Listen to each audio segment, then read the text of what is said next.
बिस्मिल्लाहिर्रहमानिर्रहीम। ये जो वीडियो मुनाज़र इस वक्त आपकी स्क्रीन पर चल रहे हैं, ये हैं जी नवाज शरीफ साहब आज पहुंचे हैं मौलाना फजलुर रहमान साहब के घर पर और उनको मनाने की भरपूर कोशिश की जा रही है। नवाज शरीफ साहब के हमरा नून लीग के अहम रहनुमा भी मौजूद हैं, जैसा कि आप इन वीडियो क्लिप्स में देख सकते हैं। तो नवाज शरीफ साहब जो हैं उनको इतनी मजबूरी क्या पेश आई कि उन्हें खुद चल कर मौलाना साहब के पास जाना पड़ा। इस पर तफसीलात से बात करते हैं। तो देखिए जी कि ये जो नवाज शरीफ साहब हैं या आसिफ अली जरदारी साहब हैं, MQM है, ये जितनी जमातें इस वक्त हुकूमत बना रही हैं, इनको पहले ही इनके पास स्ट्रीट पावर का काफ़ी फुकदान पाया जाता है। अगर आपको याद हो तो PDM जब बनी थी और इमरान खान साहब के खिलाफ जितने भी जलसे जुलूस तब होते थे, तो उन तमाम में जो क्राउड पुलर जिसको कहा जाता है वो मौलाना फजलुर रहमान साहब और इनके रजाकार ही थे। वहाँ पर नज़्म व ज़ब्त का भी ख्याल यही रखते थे और बहुत सारी जो कानून की तरफ से रुकावटें इनकी राहों में डाली जाती थी, उनको भी हटाने में अगर किसी का किरदार होता था तो वो मौलाना फजलुर रहमान साहब और इनके रजाकारों का ही होता था। उसके अलावा इमरान खान साहब को बलूचिस्तान और KPK में अगर कोई नुकसान पहुंचा रहा था PTI को और इमरान खान साहब को, तो वो मौलाना फजलुर रहमान साहब ही हैं। मौलाना फजलुर रहमान साहब का किरदार हमेशा से पाकिस्तान की रियासत के हक में रहा है। अफगानिस्तान के तालिबानों को भी देख लीजिए, तो वहाँ पर भी जब भी हमारे ताल्लुकात कुछ बेहतर हुए हैं तो उसमें मौलाना फजलुर रहमान साहब का अहम किरदार रहा है। उसके अलावा जिन इलाकों से मौलाना फजलुर रहमान साहब का ताल्लुक है, वो जो इलाके जितने भी हैं वहाँ पर आज़ादी पसंद लोग काफ़ी वाफर मकदार में पाए जाते हैं सिंस 1948। और अगर वहाँ पर कोई उनको पीछे धकेल रहा था, कोई उनको पाकिस्तान की रियासत के साथ वफादारी के दर्स देता रहा है, तो वो मौलाना फजलुर रहमान साहब ही हैं। मौलाना फजलुर रहमान साहब ने हमेशा एक मुस्बत किरदार अदा किया रियासत पाकिस्तान के लिए हर मामले में, और आज उनके साथ हो क्या रहा है कि बलूचिस्तान में भी उनके साथ ताउन नहीं किया गया, उनको हुकूमत नहीं दी गई, और खैबर पख्तूनख्वा में उनकी अपनी ज़ाती सीट भी वो हारे। किससे हारे? अली अमीन गंडापुर से। वो गंडापुर के जो किसी गुंडा से कम नहीं है, और वहाँ पर उन्होंने जितने ठप्पे लगाए हैं और जितना बड़ा दांदला KPK के अंदर हुआ है वो आज तक पाकिस्तान की तारीख में देखने को नहीं मिला।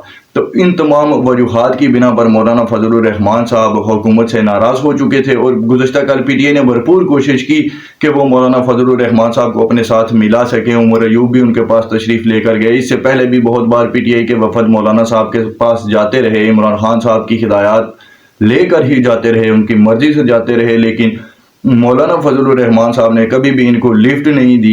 इन्होंने जाकर उनके पीछे नमाजें भी हत्ता के पढ़ी हैं। इनके अली मोहम्मद खान साहब की तस्वीर भी वायरल हुई थी, लेकिन उस सब के बावजूद मौलाना फजलुर रहमान साहब ने इनके लिए किसी किस्म की कोई लचक का इजहार नहीं किया। यहाँ तक कि मौलाना फजलुर रहमान साहब ने आखिर में ये कह दिया कि मैं किसी को भी वोट नहीं दूंगा, वज़ीर आज़म का कोई भी उम्मीदवार हो मैं उसको वोट नहीं दूंगा।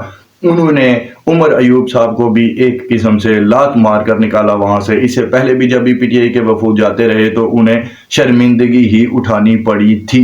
तो इस सब के बावजूद अगर मौलाना साहब के साथ इतना कुछ हुआ है और मौलाना साहब का इतना मस्बत किरदार रहा था, तो उसके बाद अब ये हक बनता है कि नवाज शरीफ साहब उनके पास जाएं और उनसे मुज़ाकरात करें। जो भी आप उनके लिए कर सकते हैं वो आपको करना चाहिए और मौलाना फजलुर रहमान साहब को मना लेना चाहिए, क्योंकि मौलाना फजलुर रहमान साहब वो हस्ती हैं कि जिनके दौर में उस वक्त का चीफ जस्टिस उमर अता बंदयाल, उसकी भी काम पे टांग जाया करती थी। वो भी कुछ फैसले हुकूमत के खिलाफ देना चाह रहा था, लेकिन जब सुप्रीम कोर्ट के बाहर मौलाना फजलुर रहमान अपने रजाकारों के साथ पहुंचे और उन्होंने वहां पर एक किस्म का धरना दे दिया कुछ घंटों के लिए, तो बड़े ही तारीखी अल्फाज उस वक्त के चीफ जस्टिस के मुंह से निकले थे कि जब बाहर के हालात इस कदर ख़राब हों तो कानून खामोश हो जाया करता है।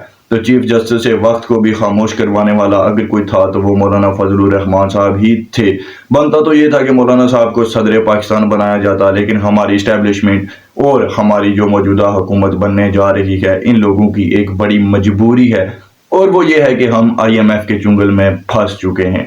हमारे मुल्क के बहुत सारे फैसले इस वक्त बैरूनी ताकतें कर रही हैं और इस नहज तक हमको पहुंचाने वाली PTI और इमरान खान साहब ही हैं।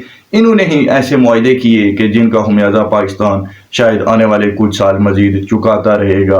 और ये जितनी भी बाशऊर अवाम है, PTI के शऊर वाले टिकटॉकर्स को छोड़कर, वो लोग इमरान खान साहब को दुआओं में हमेशा याद रखते हैं जब भी उनके हालात ख़राब होते हैं। और जब पाकिस्तान के अंदर ऐसे इस तरह से पाकिस्तान ने रियासत पाकिस्तान को गिरवी रख दिया गया है एक तरह से, और हमारे फैसले जो हैं वो بیرونی طاقتیں کر رہی ہیں کہ کون اس ملک میں کس جگہ پر ہوگا اور کون اقتدار سے باہر ہوگا، یہ سب ویسے تو ریاست کا کام ہوتا ہے، لیکن ہماری ریاست یہ فیصلے خود نہیں کر پا رہی، اور اگر اس کی کوئی جڑ ہے تو جیسا میں نے پہلے کہا ہے کہ وہ عمران خان اور پی ٹی آئی ہی ہیں۔ تو اب امید یہی ہے، توقع یہی ہے کہ نواز شریف صاحب مولانا فضل الرحمان صاحب کو منا لیں گے، کیونکہ بہت بار نواز شریف صاحب بہت سارے فیصلوں میں اکڑ گئے تھے۔ اس وقت پی ڈی ایم جب وجود میں آئی تھی تو مولانا فضل الرحمان صاحب بھی تھے جنہوں نے نواز شریف صاحب کو بار بار منایا تھا۔ تو اب مولانا کو بھی نواز شریف صاحب کی بات کا پاس رکھنا چاہیے اور مان جانا چاہیے۔ ہم یہی چاہتے ہیں کہ پاکستان میں استحکام رہے، اور اگر مولانا صاحب سڑکوں پر نکلتے ہیں تو پاکستان میں کبھی بھی امن نہیں ہو پائے گا۔ اب تک کے لیے اتنی، سبسکرائب ضرور کیجیے گا۔ ملتے ہیں اگلی ویڈیو میں۔ اللہ حافظ۔